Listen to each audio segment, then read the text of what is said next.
في موضوع آخر، أشرف صبيحة اليوم وزير الطاقة مصطفى قيطوني على افتتاح الأيام الإعلامية لمجمع سوناطراك حول فرص الاستثمار للمؤسسات الجزائرية بالمركز الدولي للمؤتمرات بالعاصمة، بحضور كل من وزير المالية عبد الرحمن راوية وأيضا وزير الصناعة، بالإضافة إلى وزير الداخلية نور الدين بدوي، وأيضا المدير العام لسوناطراك مجمع سوناطراك ولد قدور. في هذه الأثناء لا تزال الأشغال متواصلة بالمركز الدولي للمؤتمرات، ونتابع مقتطفات من كلمة المدير العام لسوناطراك ولد قدور. أنا يحضر هناك مفد الشروق نيوز محمد سليجاني. On recrute, on ne s'arrête pas. Maintenant, ce n'est pas recruter pour recruter. Je parle par exemple du Sud, c'est un problème qui est sérieux. Parce que la majorité des gens que nous devons recruter n'ont pas de qualification. Donc il faudrait qu'on forme ces gens-là. Et c'est pour cela que nous avons lancé un ambitieux programme de développement d'écoles dans différents domaines tels que la soudure, la plomberie et tout autre pour pouvoir former les jeunes que nous recrutons au départ. Donc il y a tout un programme qui est en place et j'espère qu'on va continuer. Déjà pour remplacer tout le personnel qui est parti. Bonjour, Samia Ramadan pour le réseau d'Alger. Vous avez parlé, monsieur le PDG, de suivi de ces entreprises donc, qui vont saisir ces opportunités.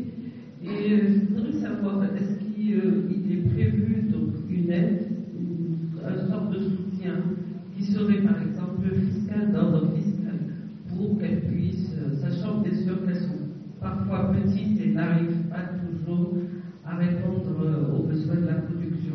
Je voudrais également savoir si l'expérience de partenariat public-public pourrait être généralisée à partenariat public-privé dans ce domaine. Merci.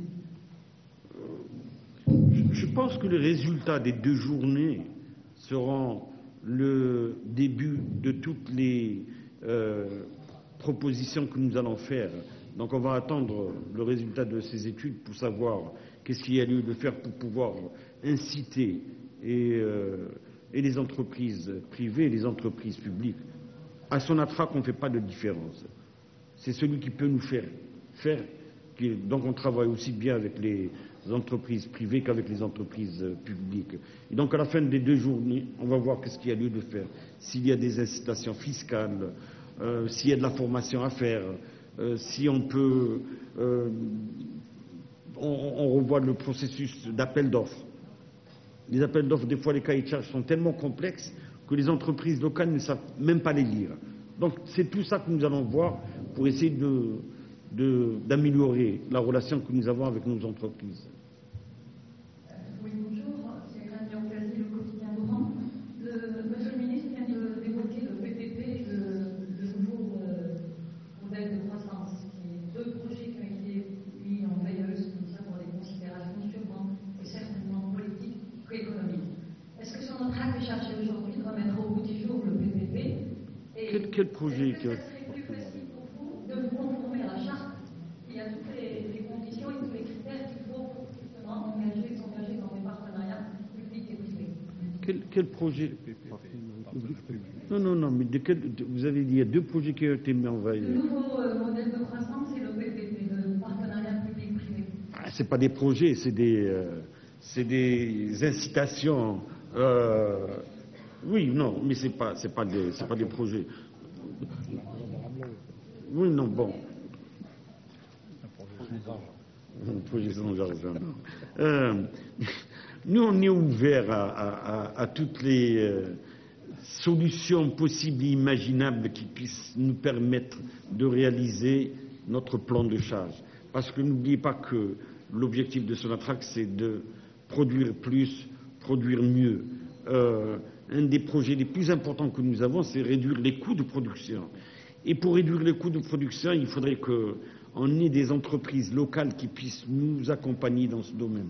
Donc, on n'a pas à voir le PPP ou là une autre forme de truc. Celui qui peut nous ramener une solution est le bienvenu.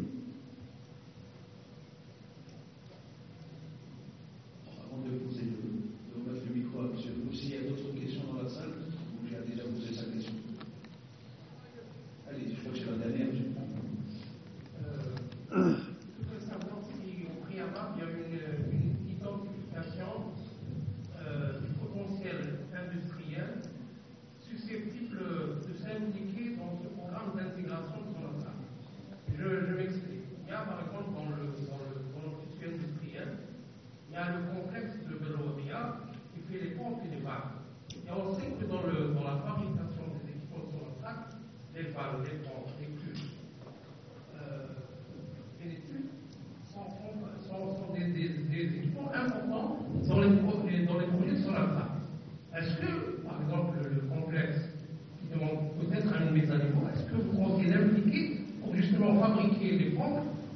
vannes qui sont actuellement...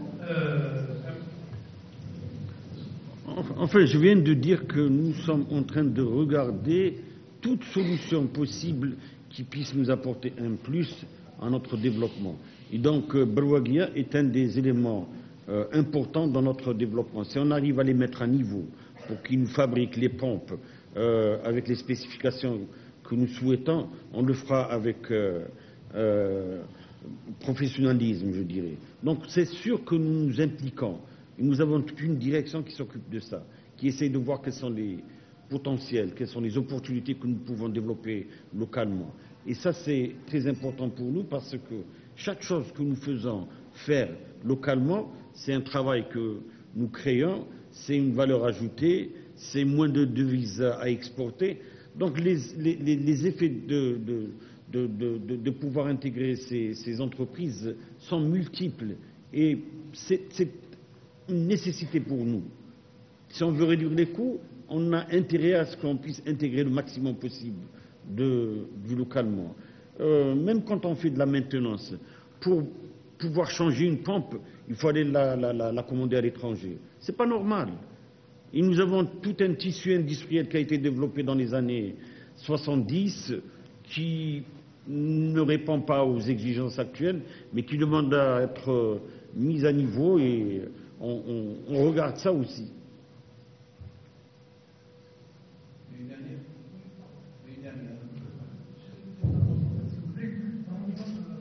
Est-ce que vous pouvez juste poser ça?